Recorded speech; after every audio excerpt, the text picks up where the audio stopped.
કેમ જો બધા મજામાં ને આજે અમે મસ્ત હવારમાં સ્કૂલે ગયા હતા, ત્યાં હતી રજા એટલે અમને સ્કૂલેથી કીધું કે તમે ઘરે આવી જાઓ. એટલે અમે જો કેટલા જણા ગયા હતા ને સ્કૂલ તમને બતાવો. એક જો આપણા પરમભાઈ છે, આપણા હું ભાઈ વીરભાઈ છે, આ જલભાઈ છે, આપણા મિની બ્લોગર ભાઈ, આજે આપણો ભેગું બ્લોગર આવી ગયો છે, આરોભાઈ છે, અમનભાઈ છે, તાર નામ હું એવા નહીં ગણવાના, આલે એક જ્વલનભાઈ છે.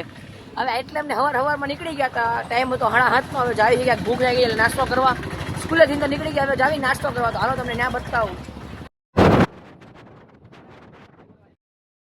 પટેલ વણેલા ગાંઠિયા ખાવા આવી ગયા ડાયરેક્ટ નીકળીને ડાયરેક્ટ પટેલ વણેલા ગાંઠિયા જો બધા પાછા પૂગી ગયા છે સહી સલામત બાપુને દિયાથી.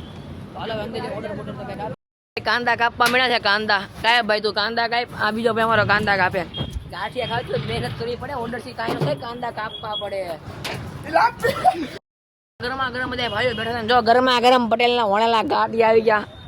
પટેલના ગાંઠિયા આવી ગયા છે ભાઈ, જોઈ લેજો. હવે થોડું રાહ ન જોવાની, ઝાપટી નાખવાની, કારણ કે સવારના વાગ્યા છે 8 ને ભૂખ લાગી જાય 1 નંબર. તો હાલો ઝાપટી નાખી. ભજીયા મેથીના ગોટા હો ભાઈ, એને ગાવા હોય ને એને આવી જવાનું પટેલ ગાંઠિયા. આ ભજીયા ખાઈને મસ્ત પછી પીધી ઠંડી ઠંડી ગરમ ગરમ શિયાળામાં સાઈસ જેને ભાવે ને બહુ ભાવે. ચાલો મિત્રો, આજનો મિની વ્લોગમાં એટલું જ. તમને મજા આવી હોય તો લાઈક શેર અને ફોલો કરી દેજો વાલાઓ. ચાલો મળીએ આવા જણા મિની વ્લોગમાં. જય શ્રી રામ.